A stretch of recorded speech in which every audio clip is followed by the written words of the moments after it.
Deixa que os mortos sepultem os seus mortos. Olá, paz e bem. Quero compartilhar com você algumas gotas do Evangelho de hoje, Mateus capítulo 8. Hoje é segunda-feira, dia 1º de julho. O personagem é discípulo, mas ainda não compreendeu todas as exigências de sua escolha. Por isso, o texto diz que ele pede um período de interrupção antes de seguir o Mestre. Ele quer ser um cristão periódico, cristão de estação. É um cristão que procura Deus quando estiver livre de tudo, quando tiver tempo livre. Aquele cristão que aparece na comunidade só no tempo da Quaresma ou na Semana Santa. É um cristão que procura Deus de vez em quando. Mas para esse tipo de cristão, Jesus faz prevalecer a exigência de uma escolha coerente, total e radical para si, que é a escolha para toda a vida.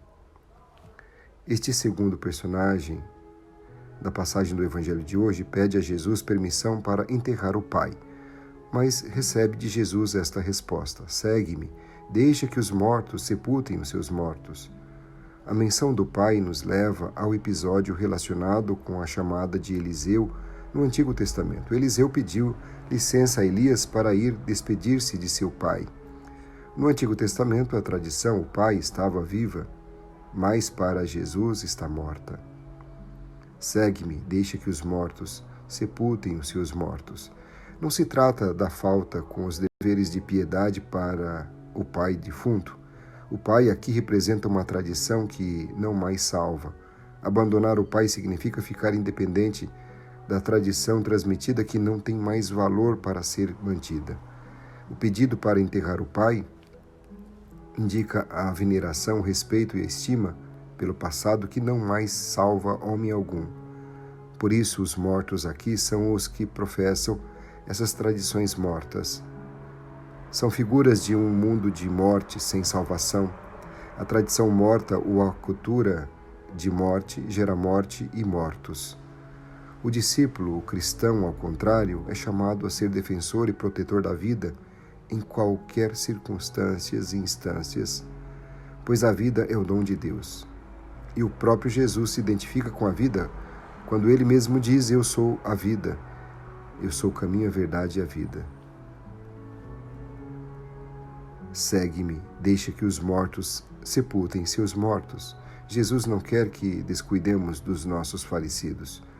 Isto seria falta de caridade e de humanidade. O que Jesus quer é que abandonemos todos os hábitos que não nos fazem crescer como pessoas e filhos de Deus e irmãos dos outros. Precisamos deixar o modo de viver e de pensar que nos fazem como mortos, sem vida, sem horizonte, sem criatividade. A tradição morta gera morte e mortos.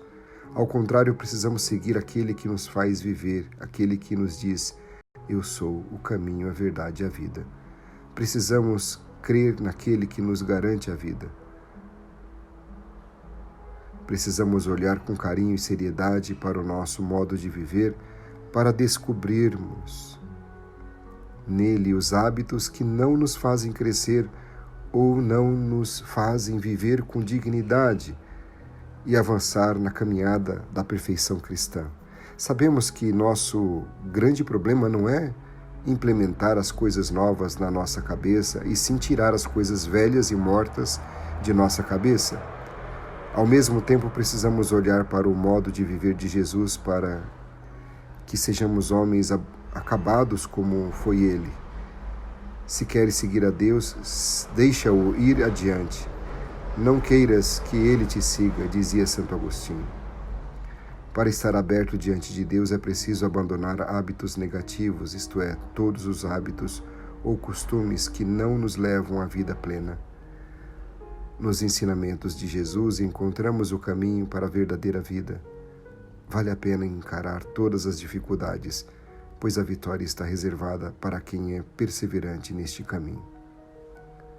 Que você tenha um dia iluminado, abençoado, um dia feliz. Um forte abraço e fique na paz.